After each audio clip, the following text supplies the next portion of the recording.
Any corrections to issue? Anything I forgot to mention? Anything at all that would delay me from starting my review of the third Fazbear Frights book, co-authored by Ellie Cooper and Andrea Wagner? Then let's dive right in. Our first story, the titular 1:35 a.m., features a young woman named Delilah who buys a mysterious doll named Ellie at a garage sale for two reasons. One, because it reminds her of the child she wished she could have had. And two, because it has a built-in alarm clock to help her wake up for her night shifts at the diner she works at. It's not Freddy Fazbear's diner, it's just some, regular diner or some shit like that. Oh. Do I have to bleep that out? Has it been 30 seconds? God, I fucking hate YouTube. Shit. God damn it. Upon thinking she's defective, Delilah throws Ellie away and tries to move on with her life. But she later discovers that the doll seems to keep coming back, to skirt along the fringes of her vision and sanity. At the same time every night. 1:35 a.m. Ooh! Sorry, that was really... This story is an interesting term from what we've seen in the past, because apart from a single mention of Fazbear Entertainment, there's really, no obvious connection to Five Nights at Freddy's. Otherwise, this story could just serve as a garden variety haunted doll story you might find in Goosebumps or something like that. On one hand, not focusing on FNAF allows greater emphasis on other story aspects such as character development. The protagonist this time around is a lot more fleshed out, more so than previous Fazbear Frights books, and the story is a lot more intertwined with her struggles. Ultimately, this is a story of paranoia and internal strife, which reminded me greatly of movies I've seen in the recent past, such as It Follows and Smile. On the other hand, this deeply intimate and personal take on horror is done at the expense of other aspects of the story. Unlike the movies I just mentioned, we don't really get an idea of what exactly is dangerous or threatening about Ellie. It's implied that she's getting closer to Delilah each night, but she doesn't really seem to do much otherwise, other than just taunt her with fleeting glimpses of her presence. Apart from self-inflicted paranoia, the only other way that Ellie really suffers is losing sleep because she's waking up at 1:35 a.m. every morning. But the story is keen to kind of hammer in that this was due to a sort of mistake on Delilah's part. She accidentally set it for AM instead of PM, something like that. So what does that imply? Is the Ellie doll just this special alarm clock that's psychically linked to its owner to just wake them up at a specific time without fail? The story is vague about Ellie's background, with only a warning from Delilah's neighbor about secondhand objects bringing secondhand anger as a sort of hint, I guess. And it all ends with Delilah presumably killing herself by getting herself stuck in a vent, so in a way, pretty much everything that happened in the story was her own damn fault. I noticed that this Ellie doll seems very similar to the Ellie doll featured in the novels. Both look alike. They are possessed by some animating force, presumably, but otherwise there's no idea about where the Fazbear Frights Ellie doll came from. If it was made by the same person, if it's the same model even, if it's even in the same universe. So unless I find out more, I'm just not gonna dwell on it. I'm not gonna take it into consideration. While the presentation was refreshing, overall I wasn't really impressed with 1:35 a.m. The vagueness worked against the story this time, and with no obvious threat, the protagonist's paranoia just wasn't as engaging as it could have been. Yeah, that's all to say. I mean, really. Stanley is a guy who works the night shift as a security guard monitoring cameras.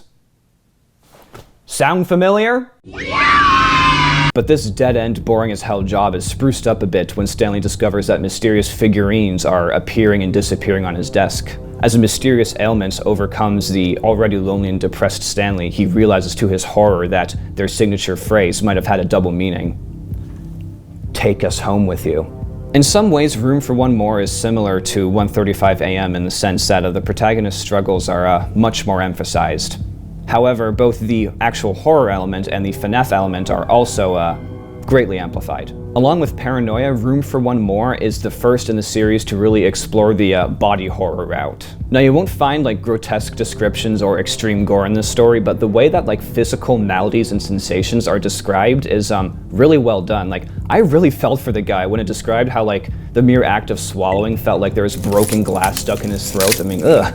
I really felt that. As mentioned, the FNAF element is a lot more focused this time around. The creatures in here are clearly mini-arenas, even though they're not explicitly named as such. And yeah, they're pretty much just as annoying as they are in Sister Location. The warehouse Stanley works in is interesting. It's not really made clear what it is exactly. It's implied that there are at least like some Funtime animatronics there, and there's like a biohazard waste bin that he passes by like every day to his office that the story like mentions multiple times. Like, is that where like the mini arenas deposit the bodies of their hosts once they're done with them? Speaking of which, the twist where it's revealed that the mini arenas have been hitchhiking inside Stanley's body. Michael Afton parallels aside, it wasn't the strongest of twists. Like, I think the moment when Stanley like, came home and said he wasn't feeling well, I just kind of thought, oh, they're inside him. Also, he sees Funtime Foxy and Ballora in his nightmares. The way they're described, it kind of suggests that he hasn't seen them before, so where do they come from then?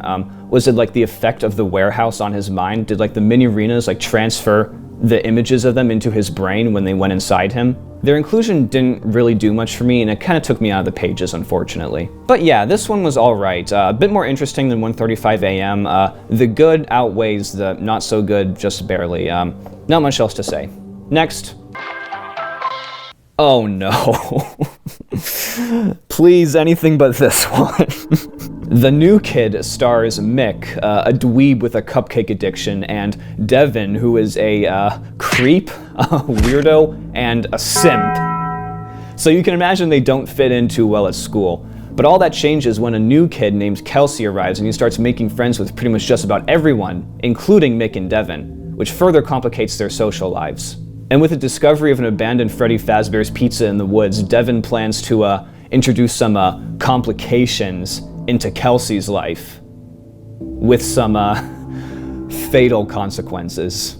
First of all, Devin spends like 90% of the story simping for this girl named Heather who clearly hates him. Like, she puts her finger like on his chest to scold him, and he's like, oh my god, she touched me. It's so awful. And you know how this utter cringe lord tries getting her attention? He writes a story about her two annoying sisters getting eaten alive by a sentient bouncy house and presents it in class with her sitting right there. Devin is the villain of the story. Kelsey may be the antagonist, but Devin is the villain, if that makes sense. And Mick is basically just Carl Weezer, so one of these co-authors, which of you was it, was snorting way too much fizzy faz. Devin's master plan for getting back at Kelsey for trying to steal his girl is to lure him to the abandoned Freddy Fazbear's Pizza and trick him into a Golden Freddy Springlock suit. But as he's doing it, the thing snaps shut on Kelsey and the blood comes out. And when confronted about this, Devin alleges that the only reason he wanted to do it was to just keep him trapped in there until sunset. This kid's a psychopath. And I'm not done yet. So like a week passes where both Devin and Mick are like carrying the burden of having killed a fellow student on their shoulders. And finally, Devin does the one decent thing in his life and he goes back to the pizzeria to check on Kelsey's body. And you know what?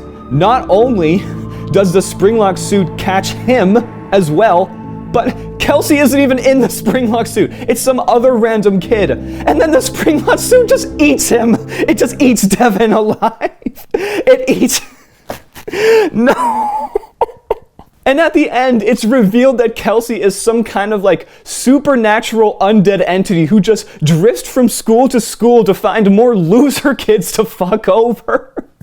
You could take one of those AI like writing bots, beat it to death with a baseball bat, and force it to like vomit out a stream of consciousness, and you couldn't come up with a more ridiculous story than The New Kid. I have only screamed "what the fuck" 2 times when reading a book. One, in The Only Good Indians, when a fetal elk demon emerges from a dead woman's womb, and reading The New Kid. Except one was from out of sheer shock and horror, and the other was to just prevent the batshit from seeping into my brain. Is it at least scary? No. I guess the only thing of actual value is that we've established that now Kelsey's a thing, kind of like an entity that I presume will drift from story to story like Eleanor. I genuinely hope we find out what the deal is with him. But otherwise, this story was so ludicrous, I could only enjoy it as like the Fazbear Frights brand of insanity that you all have been hyping up, so thank you, but also, fuck you. So yeah, back to the Stitch Wraith saga. Yeah, we learn kind of the origin of the Stitch Wraith. Now we learn that some scientist named Phineas like constructed him out of like scavenged parts, and that like Fetch from the story Fetch is a part of the Stitch Wraith. Like Fetch's heart made up the Stitch Wraith's heart. That's kind of cool. I've seen similar concepts in other horror films like The Grudge, but with FNAF, it kind of throws a wrench into things because it really kind of makes you wonder just, how much of like the supernatural stuff that we see in the series is, actual possession by spirits or just agony. Yeah, super interested to see where this goes. I'm really enjoying the Stitch Wraith saga, like unironically, a lot. So, that's about it for this one. See ya. I hope Moist Critical doesn't sue me.